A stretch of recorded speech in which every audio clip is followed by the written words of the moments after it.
아침 묵상에 오신 여러분들을 환영하고 축복합니다. 하나님께서 또 새로운 날을, 또 새로운 주간을, 또 시간들을 허락하셨는데요. 또 이렇게 첫 시간 하나님께 드렸을 때 오늘 하루를 또 이번 한 주간을 하나님께서 특별히 은혜로 더해 줄 믿습니다. 오늘은 바울이 디모데를 데리고 가다라는 제목을 가지고 사도행전 16장 1절부터 5절까지 말씀을 좀 살펴봤으면 좋겠습니다. 우리 1절과 2절 말씀 같이 한번 읽어볼까요? 바울이 더베와 루스드라에도 이름에 거기 디모데라 하는 제자가 있으니 그 어머니는 믿는 유대 여자요 아버지는 헬라인이라. 디모데는 루스드라와 이고니온에 있는 형제들에게 칭찬받는 자니. 예, 지난번에 살펴본 것처럼 바울과 바나바가 2차 전도 여행을 떠납니다. 그런데 마가 요한을 데려가는 문제를 가지고 서로 갈등을 빚죠. 그러다가 헤어지게 됩니다. 그래서 바울은 신라와 함께 여행을 떠나게 돼요. 그래서 더베와 루스드라에 이르렀다라고 이야기합니다. 거기에 누굴 만났어요? 디모데라는 제자를 만났어요. 디모데는 믿음이 있었던 것 같아요. 근데 그 어머니는 누구예요? 믿는 유대 여자요. 아버지는 헬라인이다 라고 되어 있습니다. 아마 사람들이 예상하기로는 1차 전도여행 때 바울이 이 지역에 왔을 때 바울의 전도를 받고 그 어머니가 믿고 그리고 디모데도 믿게 되지 않았나 라고 이야기합니다. 그런데 특이하죠. 디모데에 대해서 누구라고 소개해요? 어머님은 유대인이고 아버지는 뭐예요? 헬라인. 다르게 말하면 이방인이었다 라고 이야기를 합니다. 그리고 디모데는 루스드라 이고디온에 있는 형제들에게 어땠던 자라고요? 칭찬받는 자다. 이 칭찬받았다는 것은 그의 성품과 그의 믿음이 모범이 되었다라는 의미겠죠. 그래서 여기서 디모데를 데리고 바울이 전도 여행을 함께 동행하게 됩니다. 그래서 여러분들이 나중에 알겠지만 이 디모데는 훗날 바울의 영적인 아들로서 굉장히 하나님 앞에서 쓰임을 많이 받습니다. 그래서 우리가 성경에도 디모데 전후서가 있죠. 그래서 바울이 그곳에서 뭐라고 부르냐면 내 아들아, 영적인 아들로서 디모데를 대해. 그만큼 디모데가 훗날 하나님께 쓰임 받는데 오늘 처음으로 성경에 이 디모데가 등장을 하는 거예요. 그렇다면 왜 하나님께서는 디모데를 그때 바울은 데려갔을까? 많은 믿는 사람들이 있었는데 왜 하필이면 디모데였을까? 라는 생각이 들죠. 근데 오늘 본문에 보면 앞서 얘기했던 것처럼 어머니는 누구예요? 유대인이고 아버지는 헬라인이에요.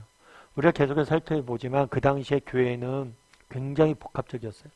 유대인들도 있었지만 이방인, 헬라인들도 있었고 이 두 그룹이 주축이었는데 어머니가 유대인이고 아버지가 이방인이었다는 것은 이 교회, 유대인에게도 전도하기 쉽고 이방인에게도 전도하기 쉽고 모든 면에서 유익이 있었던 것 같아요. 그래서 아마 디모데를 데려가지 않았나라는 생각이 있습니다. 그런데 이런 환경적인 요소만을 통해서 데려간 건 아니죠. 어떻기 때문에? 그가 칭찬받았기 때문에. 그가 믿음이나 성품이나 이런 것들이 모범이 되었기 때문에 그를 데려갔다는 거예요. 참 이 디모데를 데려갔다는 이야기를 통해서 제가 참 이렇게 마음에 와닿는 것들이 있더라고요. 그건 뭐냐면 우리 하나님은 그런 것 같아요. 뭐냐면 제가 예전에 지난번에 여호수아 얘기하면서 한번 말씀드렸던 것 같은데 제가 개척하기 전에 국제제자훈련에 사역을 했어요.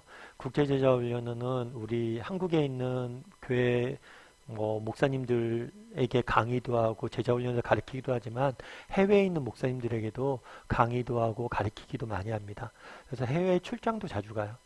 제가 처음 들어갔을 때 이제 목사님들 해외 출장 가고 그랬을 때 제가 공항까지 라이드 차 태워주고 그랬거든요.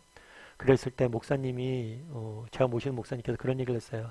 야, 양전도사 뭐 이렇게 나도 너 나이 때 이렇게 사람들 모셔다 드리고 이렇게 하나하나 하면서 일 배웠다. 근데 어느 순간 이렇게 사람들 이렇게 태워다 주고 이렇게 하나 두 개 하다 보니까 어느 순간 내가 이렇게 나가게 됐다 이런 이야기를 하더라고요. 근데 진짜 그렇더라고요. 정말 하나님께서 이렇게 내게 맡겨진 일을 훈련해서 이렇게 하다 보니까 저도 어느 순간 이렇게 해외에 나가서 강의도 하고 섬길 수 있는 기회들이 있더라고요. 그래서 정말 우리가 지금 보이기에는 사소해 보이고 지금 보기엔 보잘것없어 보이고 왜 나는 이렇게 별일 아닌 것 같은 이런 허드렛 일을 하지 이런 생각이 들 때가 있어요. 하지만 그런 것들 다 누가 보세요? 하나님이 보세요. 뭐라고 이야기해요? 칭찬받는 자다라고 이야기를 하잖아요. 그가 정말 그 지역에서 정말 어떻게 자기에게 맡겨진 일들을 감당하려고 했는지 하나님이 다 보시고 사용한다는 것. 뿐만 아니라 오늘 본문에서 또 뭘 보냐면 디모데가 태어난 환경조차 이용하시는 디모데 인생의 경험들. 그 어머니와 아버지가 유대인이고 헬라인이었다는 사실. 그 사실을 통해서 이후에 쓰는 모습들 봐요. 다르게 말하면 우리 하나님께서 우리 인생의 경험들조차도 심지어 그 경험이 고통의 경험이라고 할지라도 어떤 사소한 경험들조차도 다 사용하시는 분이시라는 거예요. 저도 경험을 좀 많이 한 것 같아요. 저는 어렸을 때 예전에 한번 그런 적이 있었어요. 어떤 적이 있었냐면 우리 같이 훈련받았던 집사님 중에 한 분이 남편분이 있었어요. 남편분이 계셨는데 그 집사님이 여집사님이 저에게 전화가 왔어요. 전화가 와서 목사님 그래서 급하게 전화가 왔다. 왜 그러냐고 했더니 저희 남편 위해서 좀 기도 좀 해달라고. 남편이 목사님 참 좋아했는데 오늘 남편이 쓰러졌다. 쓰러져서 지금 중환자실에 있는데 목사님 짧게라도 우리 남편 위해서 기도해달라고. 그래서 중환자실에서 전화기를 가지고 제가 기도를 해드렸어요. 그런데 안타깝게도 그 집사님이 회복이 못 되셨어요.